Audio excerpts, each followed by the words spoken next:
folks who have white privilege, you didn't do a darn thing to ask for it, but you have it. Why? Because it's a product of systemic racism. So if we get a better understanding of systemic racism or systemic religious oppression, we can then better understand white privilege and Christian privilege and white Christian privilege. People are often used to hearing the term disadvantaged groups, right? We sometimes use that language to talk about racial minorities. And the thing is, if we're talking about disadvantaged groups, there are advantaged groups. What do we mean when we say Christianity has played a role in shaping whiteness? In the 1790s, we have a Naturalization Act where Congress declared you had to be a free white man of good moral character to be a citizen of this country. Fast forward to the 14th Amendment, 1868, and Naturalization Act of 1870, where African Americans get the right to citizenship.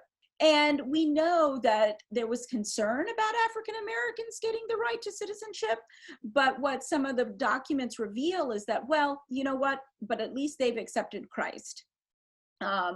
We cannot let the Chinaman or the Indian Native Americans get citizenship. Why? Well, one of the main reasons was they were heathens. They were not Christian. They had not accepted Christ. There was issues of whiteness and in linkages of Protestant Christianity coming in. There's so many ideas in your book that I think are helpful. And the first I want us to explore is the idea of privilege, because it can be an off-putting term to some people. It can make people feel like you're there attacking them or putting them on the defensive. People are often used to hearing the term disadvantaged groups, right? We sometimes use that language to talk about racial minorities. And the thing is, if we're talking about disadvantaged groups, there are advantaged groups, right? So people hear white privilege, for example, and think, no, do you know how hard I've worked? I've come across folks in my workshops and things where a working class poor person will be like, what do you mean you're telling me I have privilege? Do you know what I've experienced? Or I'll have someone who's Jewish who say, I experience anti-Semitism. You can't tell me that I have white privilege. And I say to them, well, actually you have white privilege and you experience anti-Semitism, right? You don't have Christian privilege. So we have to be able to kind of dissect our identities. We live our multiple identities all the time. And the final thing I'll say about privilege is that it has nothing to do with you. Like folks who have white privilege, you didn't do a darn thing to ask for it, but you have it. Why? Because it's a product of systemic racism.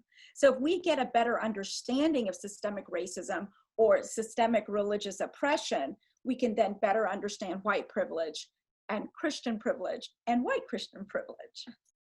Can you help us talk through and think through the conceptions of Christian privilege? That's not a term we typically talk about. So Christian privilege is about the everyday advantages that Christian folks have, and simultaneously the disadvantages that religious minorities and those who are free thinkers, atheist, agnostic, don't have.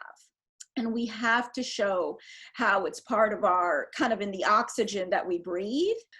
Christianity is embedded in our social and legal structures. It's there in Supreme Court decisions and immigration policy. But the thing is, we don't see it because it's so pervasive to the point where it's invisible. Can you explain to me how does that work? That something is more difficult to see because it's part of your everyday experience? The way I explain it to my students is we want to see the underbelly of the law. We want to see the impact of the law, not just what is written on paper. So we've had immigration laws in this country's history that have actually restricted the number of non-Protestants essentially coming to this country. That's not what the law says, but it's the impact of the law. Okay, now a very everyday example, I was sitting in my English class one day. My English teacher said something, the story of the Good Samaritan, blah, blah, blah, blah, blah. well, no, I didn't know the story of the Good Samaritan. I'm Hindu. I didn't go to Vacation Bible School and go to Sunday school, but it was said as if everybody would know what she was talking about. And I certainly was not about to raise my hand and say, what is Good Samaritan story? I don't know what that is, right? So it comes out in everyday language.